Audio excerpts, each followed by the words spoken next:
versículo 38. Amém? Glória a Deus. Graças a Deus, né? Lucas capítulo 6, versículo 38. Diz assim o texto: Dai, e dar-se-vos-á boa medida, recalcada, sacudida, transbordante, generosamente vos darão, porque com a medida com que tiverdes medido, vos medirão também. Amém? Quando ele fala nessa questão do dar, do contribuir, que ele fala que nós vamos dar uma boa medida, recalcada, sacudida, né? Sacudida. E ele ainda diz mais, transbordando, e dá-se-vos-á. Você vê que ele só pede uma coisa, ó.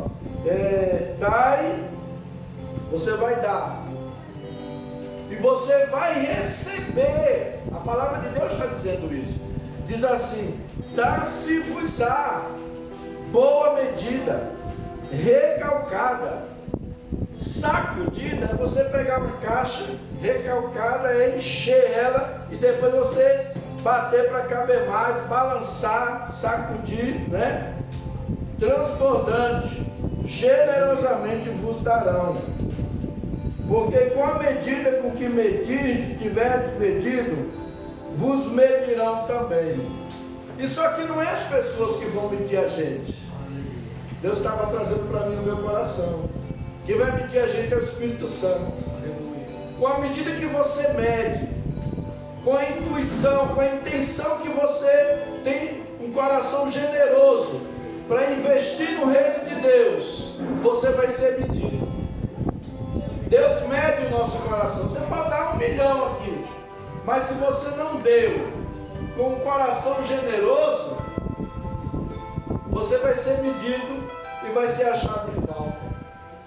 Mas às vezes você tem R$2, é o que você tem, e você deu com um coração generoso, aquele, se eu queria tanto ter para poder dar mais.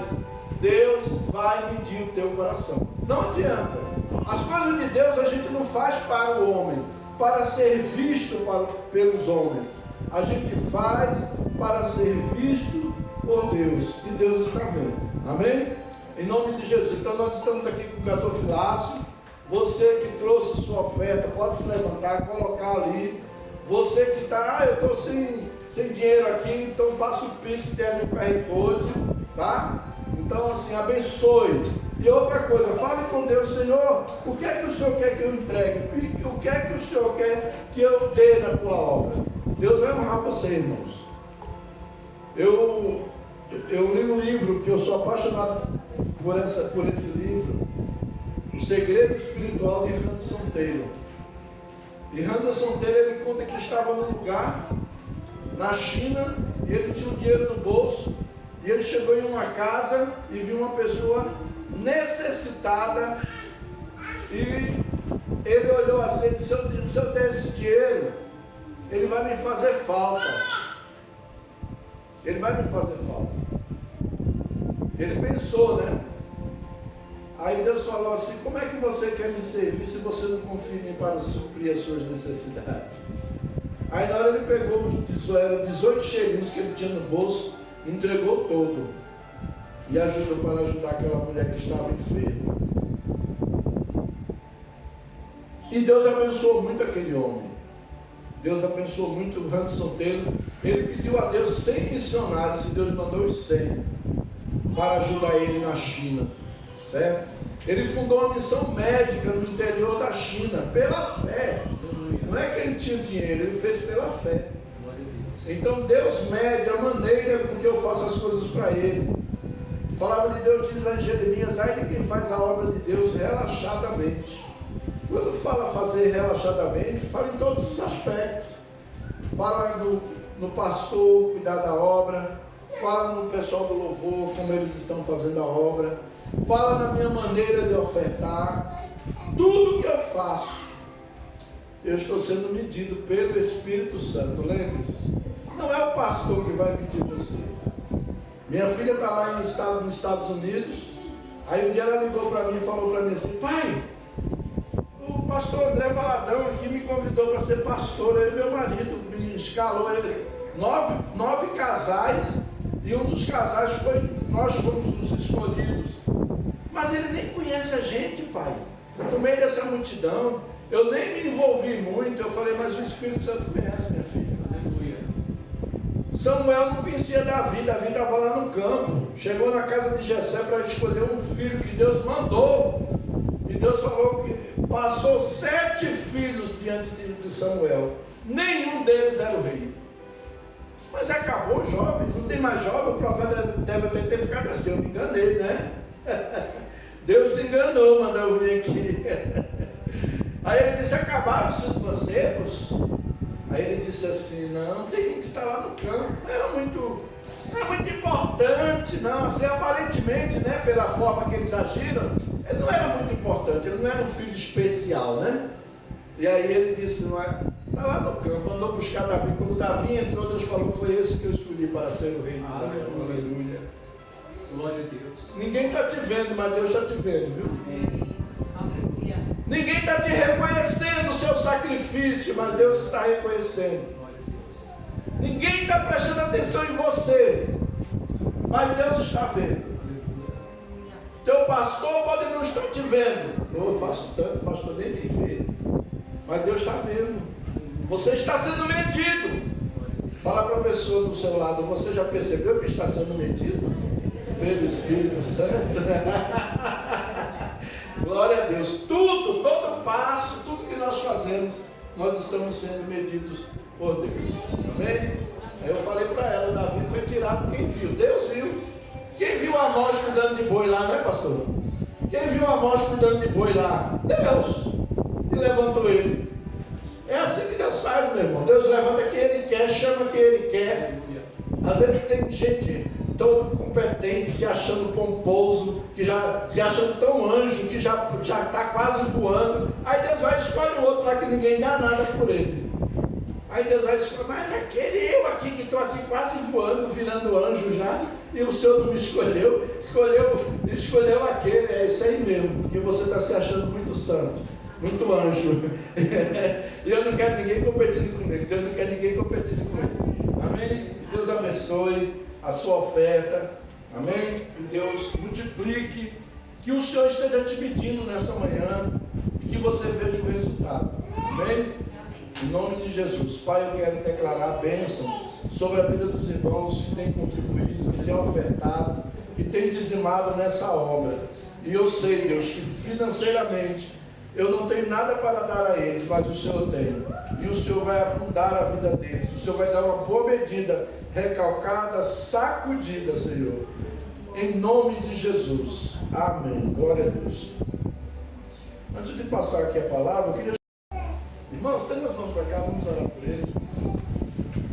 Pai, no nome do Senhor Jesus, nós queremos declarar bênção sobre a vida do teu filho. Queremos profetizar vitória na vida dele, em todas as áreas, e que o Senhor abençoe com toda sorte de bênção. Que o teu Espírito Santo esteja usando ele nesta manhã, Senhor, para a glória do teu nome. Amém, Jesus. Amém. Amém. Deus abençoe. Fica à vontade. Está a casa assim. Amém. Salve os irmãos com a paz do Senhor. Amém? Amém. É bom estar aqui hoje, né?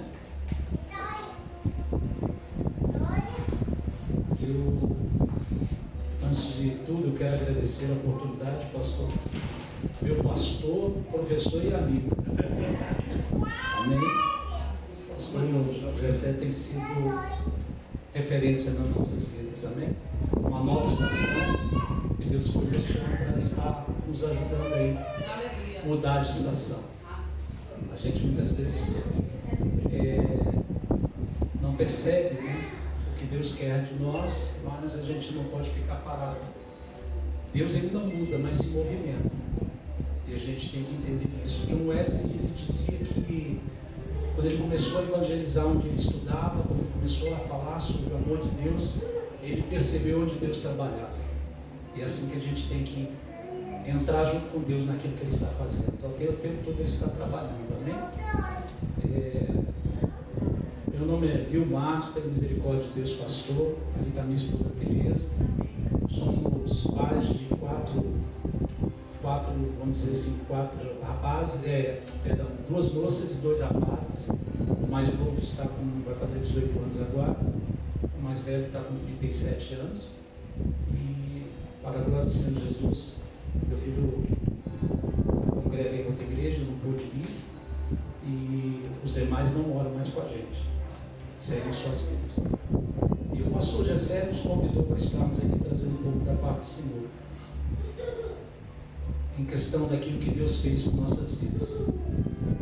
Confesso, irmãos, que eu, quando entro num lugar desse, eu fico muito feliz, porque a gente que está acostumado com muitos lugares, a gente é sincero em dizer que eu recentemente preguei numa igreja e eu tive vontade de ser corrente lá, porque foi ao contrário. O povo estava cheio do poder de Deus, o lugar onde nós estávamos pregando, e o povo estava morto.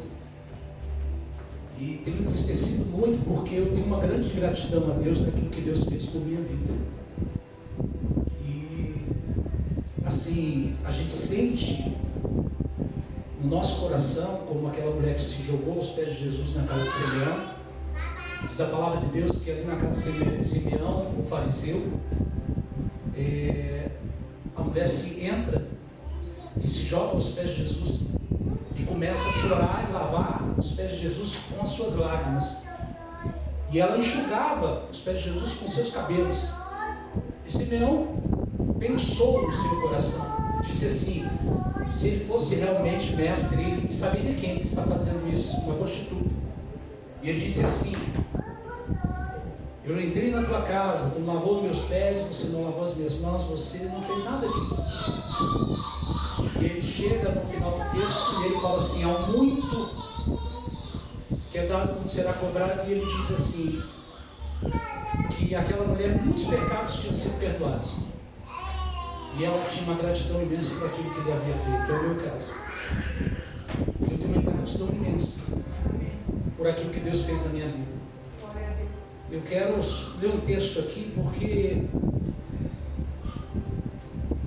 Marcos capítulo 5 conta um pedacinho da minha história. E eu quero começar do versículo de Marcos capítulo 4, versículo 35. Onde ali nós conhecemos esse texto. E eu creio que todos já ouviram falar desse texto, amém, queridos? A Bíblia diz assim: e naquele dia, sendo já tarde, disse-lhes: passemos para o outro lado. E eles, deixando a multidão, o levaram consigo, assim como estava no barco, e havia também com ele outros barquinhos. Versículo 37. Levantou-se grande temporal de vento, e subiam as ondas por cima do barco, de maneira que já se enchia. E estava na polpa, dormindo sobre uma almofada, e despertaram-no, dizendo: mestre, não se te dá que pereçamos?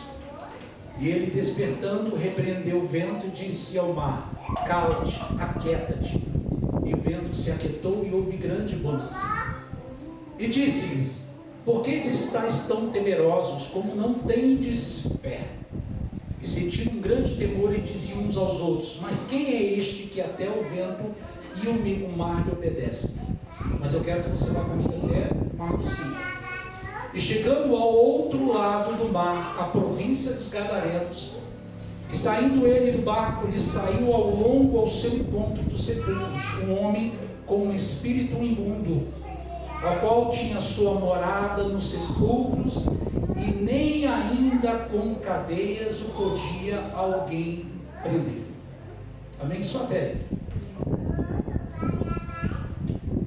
Quero, de forma nenhuma, não na oração do pastor Gessé, mas eu quero que os irmãos concordem comigo na minha oração agora, em nome de Jesus. Pai, o Senhor sabe, Pai querido, me conhece. O Senhor sabe, Pai querido, que até hoje, Pai, a responsabilidade, Pai, colocada sobre a minha vida, Pai, para trazer a Tua mensagem, me traz temor. nome de Jesus, Senhor. Eu não quero falar de mim, eu não quero, Senhor Deus, tomar palavras da minha boca, mas que o Senhor possa me direcionar pelo Teu Espírito Santo nesta querida manhã. Que o Senhor venha falar aos nossos corações.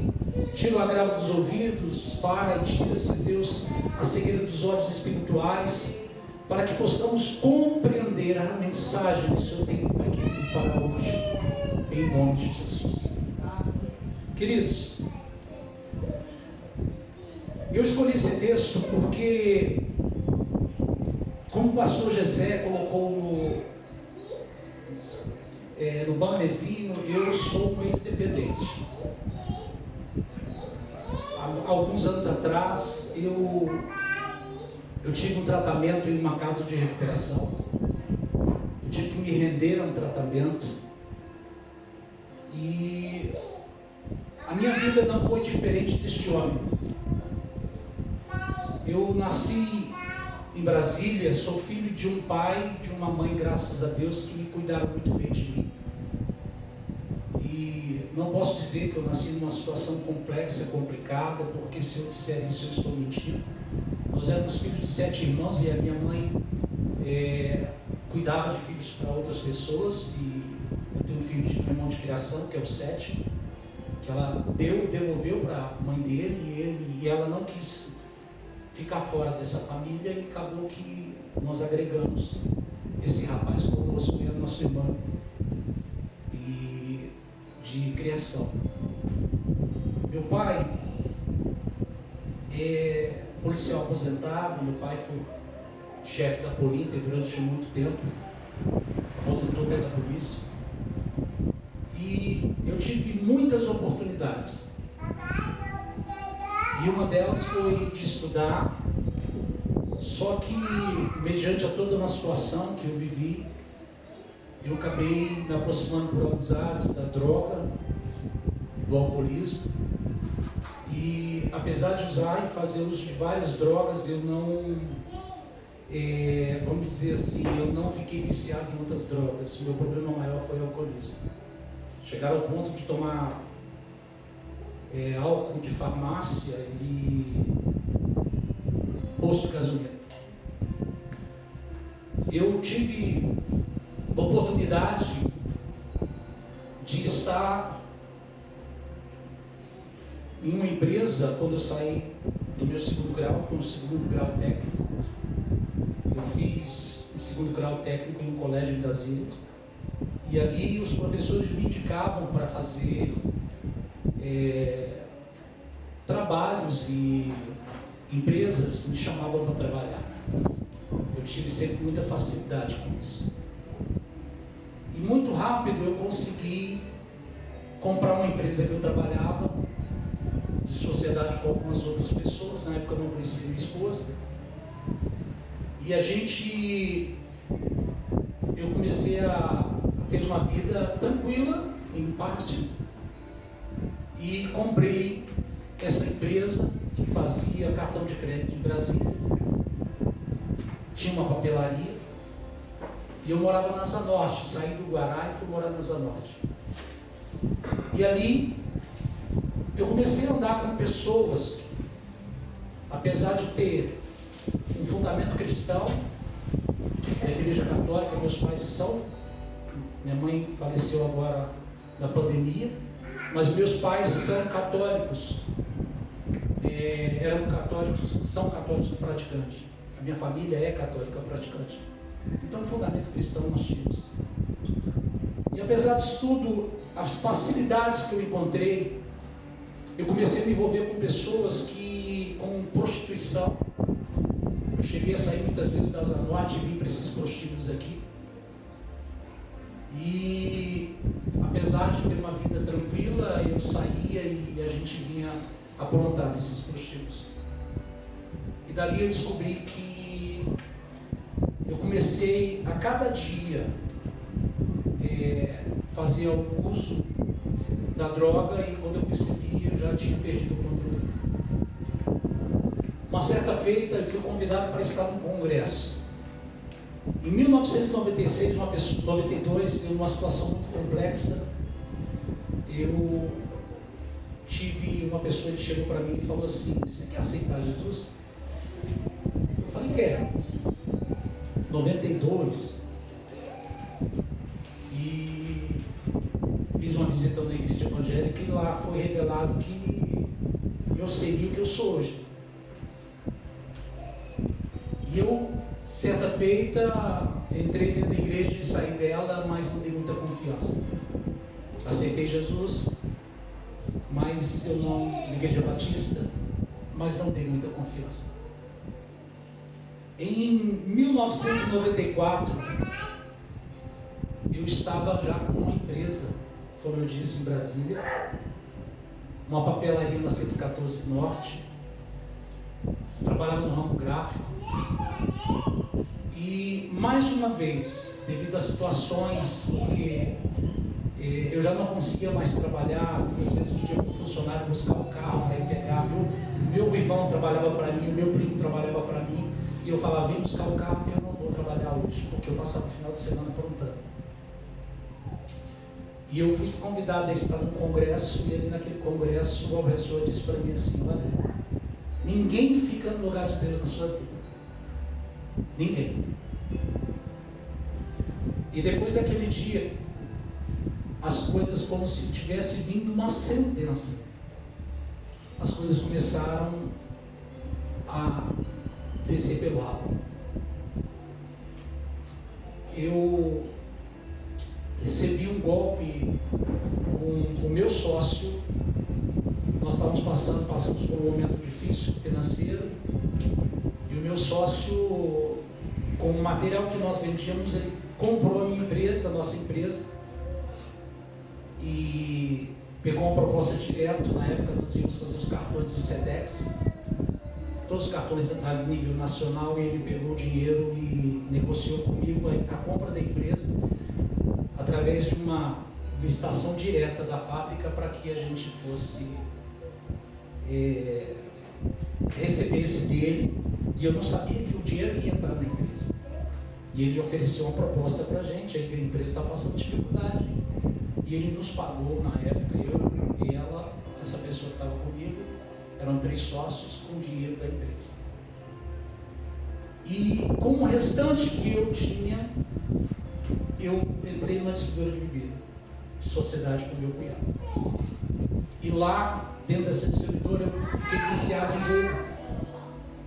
Eu ficava jogando, bebendo, fechava e saía para beber. E quando eu me vi, eu já estava completamente dependente da bebida. A maneira de eu viver, a maneira de eu começar a fazer, eu já não conseguia mais ter estabilidade, eu já não conseguia mais ter contato com as pessoas, eu já não conseguia mais conviver com as pessoas, perdi tudo que eu tinha, literalmente, e voltei para casa do meu pai. E ali comecei a dar trabalho, comecei a criar situações com a família, comecei a trazer problemas para famílias, porque o dependente químico, ele faz isso, ele adoece a família fica codependente dele, e eu comecei a fazer isso. Mas Deus nunca deixou de avisar, de me falar, de sempre usar alguém para dizer que tinha algo na minha vida. E quando eu cheguei a um ponto de me envolver com uma pessoa, como eu disse, eu não conhecia. Hoje nós vamos fazer 24 anos de casado, eu e minha esposa. Eu não conhecia a minha esposa ainda, eu me envolvi com uma pessoa e perdemos a distribuidora e comecei a trabalhar na distribuidora de bebida. E naquela distribuidora de bebida, o dono me pagava com bebida alcoólica. E me dava mixaria de dinheiro e falava: não, você pega o que você quiser aí, trancava a porta e me deixava preso lá dentro. E na segunda-feira eu ia encontrar com essa moça, que era o dia que eu tinha folga, levava um pouco que eu recebia, ou então muitas vezes até vendia coisas escondido para conseguir um dinheiro a mais, vendia, superfaturava o valor das bebidas alcoólicas para ter um dinheiro a mais, porque de madrugada batiam na porta e passavam pela grade, e as pessoas sabiam que eu dormia. E eu sempre tive muito temor de Deus. E teve um dia, numa segunda-feira, quando eu cheguei, eu saía de coisa e me envolvi com essa pessoa, fui lá para Águas Lindas de Goiás, e essa minha moça não estava em casa. Eu fui no domingo, eu chegava na segunda. E eu tinha trazido a mãe dela para morar conosco, a gente comprou um local em Águas Lindas, e quando eu cheguei ela estava, eu não sabia, que eu ia na distribuidora, e ela ia para o prostíbulo trabalhar no final de semana. E eu cheguei no domingo e eu descobri que ela trabalhava no prostíbulo.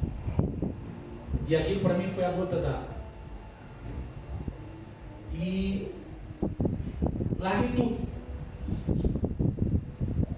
E comecei a andar na rua com os mendigos.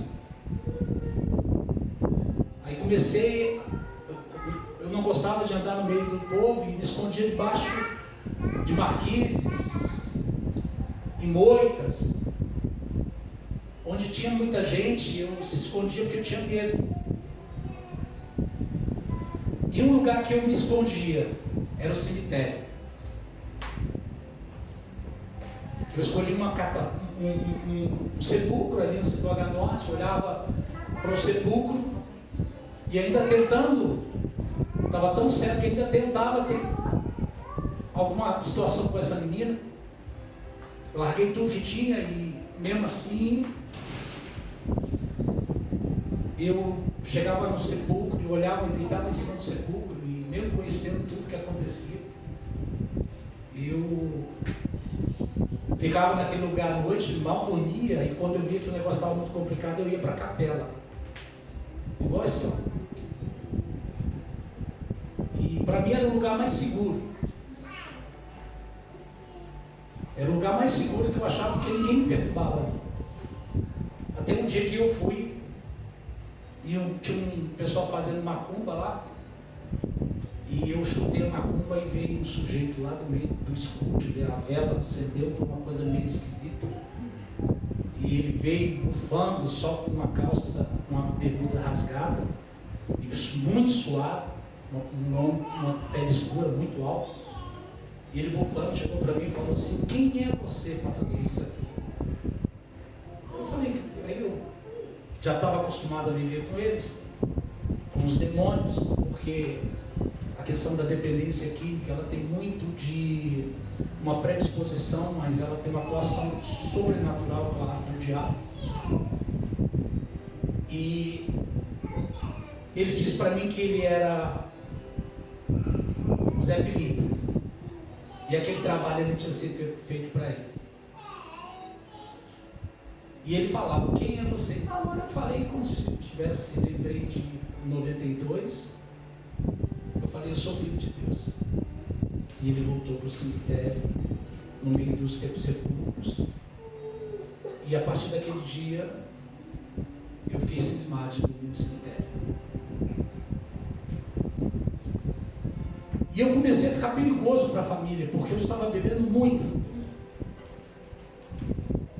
E meu pai, acabou que eu criei situações, e meu pai colocou uma medida protetiva de eu ficar 500 metros da família. Porque eu já estava arriscando a vida deles, e eu ficava nervoso, Mas eu chegava, quando o diabo me largava, porque eu ficava possesso.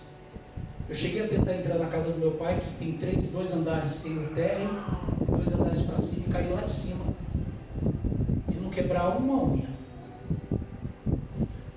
E as pessoas que viram falaram assim: você parecia uma aranha subindo. E eu caí lá de cima de costa, levantar e sair andando. 2 andares para cima. Você olha assim e fala: absurdo isso. Fui para uma casa de recuperação. E quando eu dormia nesses sepulcros, queridos, sempre Deus falava. E dizia assim: eu tenho algo contigo. E eu procurei a minha mãe. Estava muito ruim, uma semana sem comer. Minha mãe não sabia onde eu estava, porque eu já estava morando na rua. Eu ia para casa, tomava banho e se voltava para a rua de verdade. As pessoas podem saber desse amor tão grande se a gente muitas vezes está acomodado num posicionamento, porque se ninguém tivesse falado de Jesus para mim, eu não tinha procurado ajuda. Se ninguém tivesse falado para mim, olha, você precisa de Jesus, porque Ele vai te curar, Ele vai te restaurar, Ele vai te fazer um novo homem, Ele vai te dar uma nova vida. Às vezes a gente tem testemunhos fortes, querido, tem pessoas, olha, vocês não têm ideia como Deus me usa para falar com pessoas que tentaram suicídio, ou pessoas que vão tentar. Às vezes, pastor, de madrugada, alguém me liga, pastor, eu precisei ir, eu falo, estou indo aí. Pastores que falam, eu não aguento mais, pastor, vou tirar minha vida. E Deus tem uma palavra, porque eu vivi isso. Por que eu estou dizendo isso para a igreja hoje? Queridos, a gente tem que entender que nós temos um Deus que pode todas as coisas. Eu desde 2012, prestem atenção no que eu vou dizer, eu não trabalho para o homem. Eu tinha uma empresa, nós fazíamos manutenção, eu fazia manutenção elétrica, eu fazia manutenção hidráulica, eu fazia trabalhos fora, e Deus falou, filho, eu preciso de você integral na minha obra, pelo menos por esse tempo.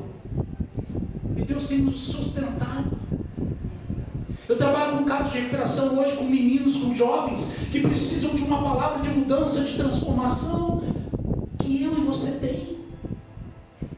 Pessoas que verdadeiramente foram impactadas pelo poder de Deus e têm gratidão, porque o maior exemplo, irmão, de que você ama Cristo é a gratidão. É de você dizer, olha, eu me proponho a estar pregando o Evangelho para que essas pessoas sejam salvas, porque, irmão, é muito ruim, é terrível. Quando eu estava lá, eu comecei a ser sufocado, e eu não conseguia mais respirar, e eu falei, Senhor, me perdoa, Pai, eu não quero morrer dessa forma. E eu fico pensando em pessoas que não voltaram, que não saíram dessa situação, que tem uma mãe, um pai, um irmão, um amigo, alguém. Eu costumo dizer onde eu prego às pessoas, filho, você tem alguém que precisa ser tocado pelo Espírito. Você precisa de alguém que precisa ser tocado para que seja salvo. E se você não fizer isso com alguém, quem é que vai fazer com a sua família? Atos 16 tem um versículo que é o segundo mais falado, 1 João 3,16, que Deus amou o mundo de tal maneira que deu seu único filho, para que todo aquele que nele crê não pereça, mas tenha vida eterna. Mas todo mundo fala, crê no Senhor Jesus, será salvo tu e tua casa. Querido, você já pensou se Paulo não estivesse naquele lugar? Sendo açoitado, pastor preso, com Silas? Quem é que pregaria para aquele eunuco e para sua família? Olha, eu digo para vocês, queridos, presta atenção. Não quero fazer frase de impacto. Nós estávamos com um carro quebrado, Deus falou para mim, vai lá no lugar que eu vou te dar algo. Ano passado foi, nós buscamos o carro. Esse? É. Retrasado. Deus falou para mim, vai lá. Eu fui com a minha esposa e nós saímos com o carro. E eu falei, Deus, não tem dinheiro. O ano passado eu estava com um ano inteiro sem pagar. E eu falei, Senhor, esse carro o Senhor me deu, como é que eu vou fazer para pagar esse carro? Me dá uma direção ali. Ele levantou alguém, fez uma parcela menor e eu quitei, paguei o carro todo em um ano. E botei ele em dia. Aí Deus virou e falou assim, filho, enquanto você estiver na minha obra fazendo o que eu quero, não vai lhe faltar nada. Porque quando ele fala buscar primeiro o reino de Deus e a sua justiça, ele está dizendo o seguinte, eu tenho um compromisso contigo, eu vou acrescentar o que você precisa. Nós já ganhamos carros na instituição, mas nós já doamos carros da instituição, porque isso não faz diferença para Deus. Mas o que mais me impacta, queridos, eu vou falar para você, minha esposa é testemunha disso. Quantas vezes eu estar em casa, pastor, e a pessoa fala, pastor, vem, porque minha mãe está morrendo, eu quero que o senhor ore para a família, porque a família foi reunida, e ela está em coma, o médico falou que ela teve morte cerebral, foi o caso da minha mãe. E Deus fala assim, vai lá, que ela não está morta. E a gente orar, e de repente o médico fala, eu vou desligar, ela já está com morte cerebral. E eu vou falar assim, dona Maria, a senhora está bem? E Deus fala assim, fala com ela que ela vai te ouvir. Na UTI. A família é toda reunida para fazer o velório, pastor. A mulher levantar, eu batizar ela, macumbeira, mãe de santo.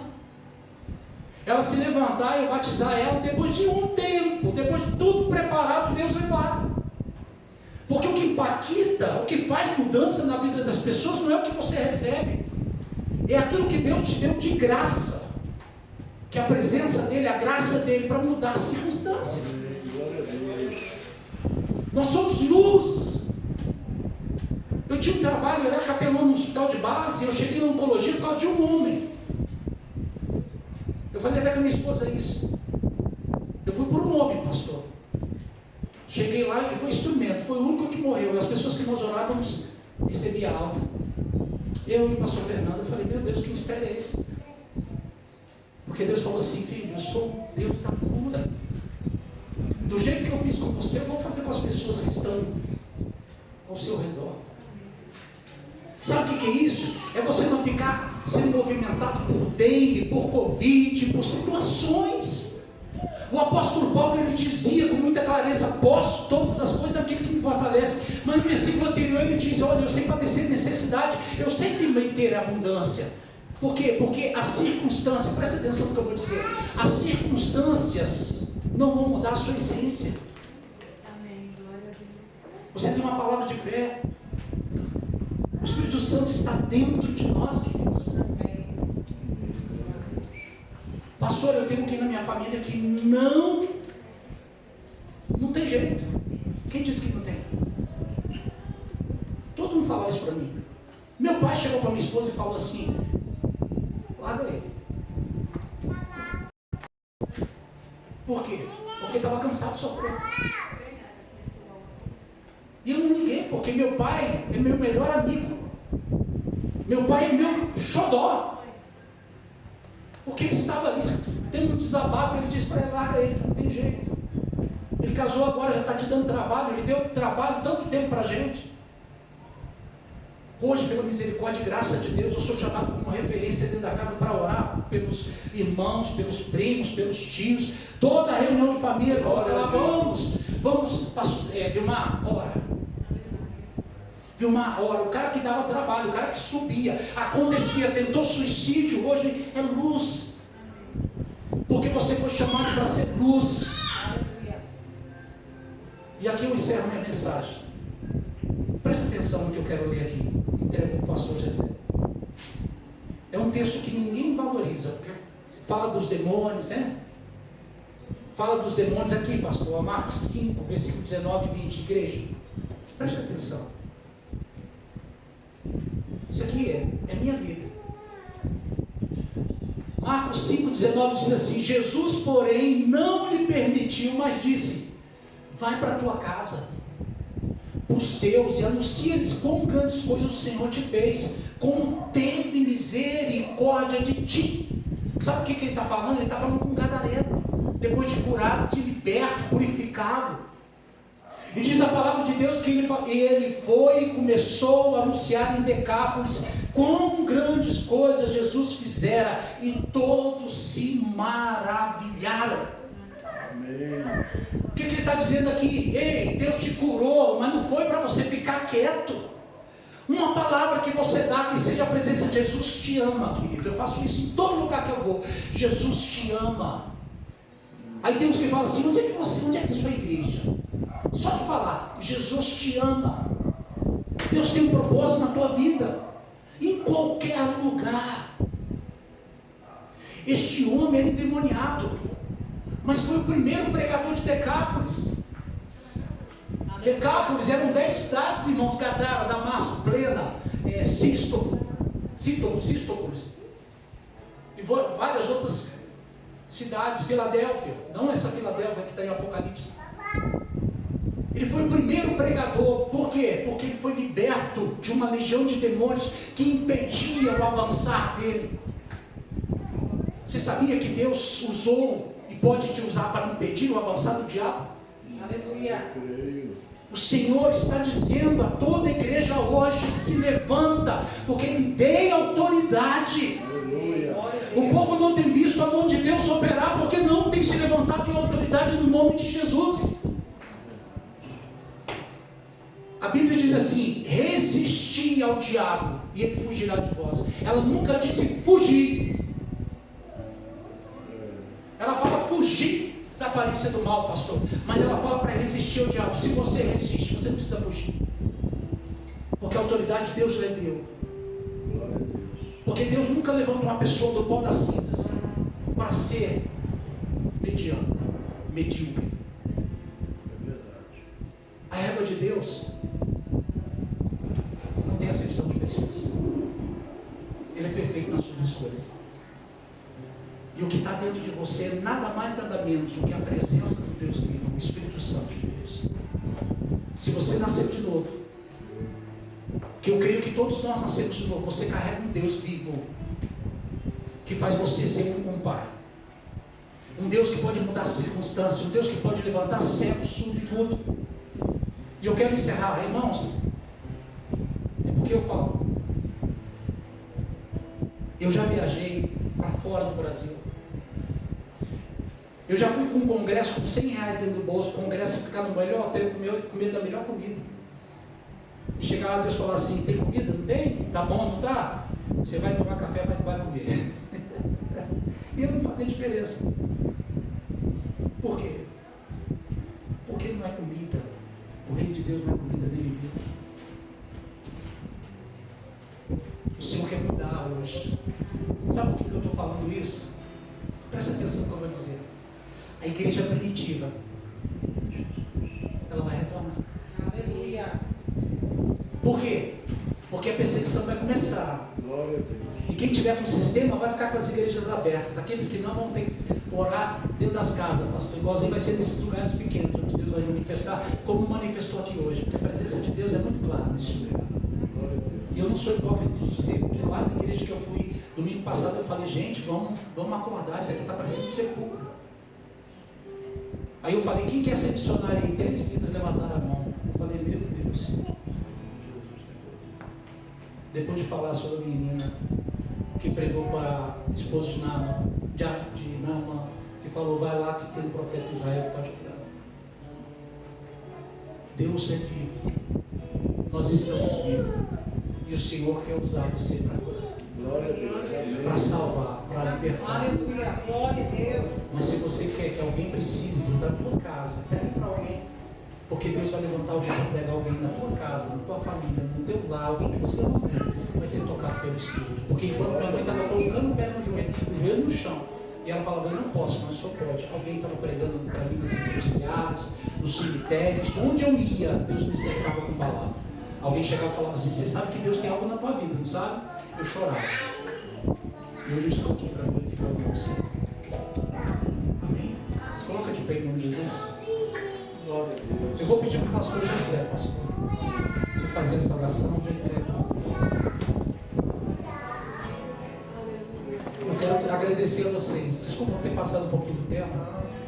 É porque eu sou muito grato. Feche seus olhos, vamos falar com Deus. Pai, nós te agradecemos por essa palavra, uma palavra de despertamento, Senhor. Quantos estão aí fora, Senhor, querendo tirar a vida? Quantos estão aí fora se entregando à prostituição, às drogas, à bebida? Oh, Senhor, em nome de Jesus. E nós somos a tua igreja, nós temos o poder em nós. O poder que transforma vidas está dentro de nós.